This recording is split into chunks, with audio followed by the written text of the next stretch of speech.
ദൈവവചനം ശ്രവിക്കുന്ന ഏവർക്കും കർത്താവായ യേശു ക്രിസ്തുവിൻ്റെ നിസ്തുല്യനാമത്തിൽ എൻ്റെ സ്നേഹവന്ദനം.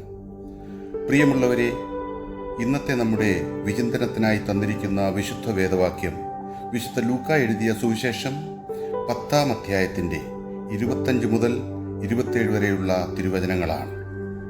അപ്പോൾ ഒരു നിയമജ്ഞൻ എഴുന്നേറ്റ് നിന്ന് അവനെ പരീക്ഷിക്കാൻ ചോദിച്ചു, ഗുരു, നിത്യജീവൻ അവകാശമാക്കുവാൻ ഞാൻ എന്തു ചെയ്യണം?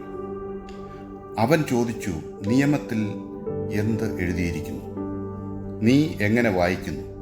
അവൻ മറുപടി പറഞ്ഞു, നിന്റെ ദൈവമായ കർത്താവിനെ പൂർണ്ണ ഹൃദയത്തോടും പൂർണ്ണ ആത്മാവോടും പൂർണ്ണ ശക്തിയോടും പൂർണ്ണ മനസ്സോടും കൂടെ സ്നേഹിക്കണം, നിന്റെ അയൽക്കാരനെ നിന്നെപ്പോലെയും. അവൻ പ്രതിവചിച്ചു, നീ ശരിയായി തന്നെ ഉത്തരം പറഞ്ഞു. ഇതനുസരിച്ച് പ്രവർത്തിക്കുക, നീ ജീവിക്കും.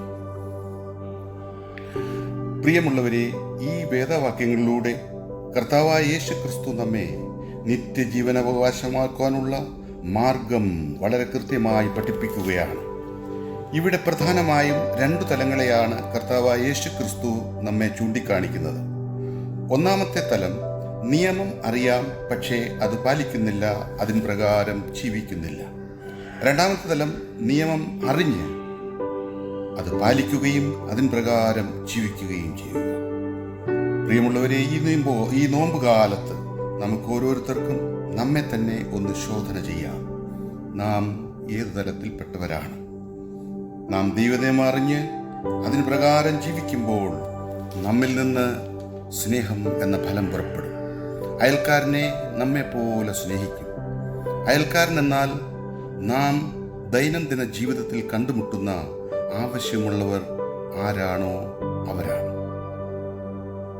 എന്ന് പറഞ്ഞാൽ വിധവകൾ, എളിയവർ, ദുഃഖിതർ, പീഡിതർ, അഗതികൾ, രോഗികൾ, അശരണർ, ഇങ്ങനെയുള്ളവരെ സ്നേഹിക്കുകയും കരുതുകയും ചെയ്യുമ്പോൾ നാം ദൈവനിയമം അനുസരിക്കുന്നവരാകും.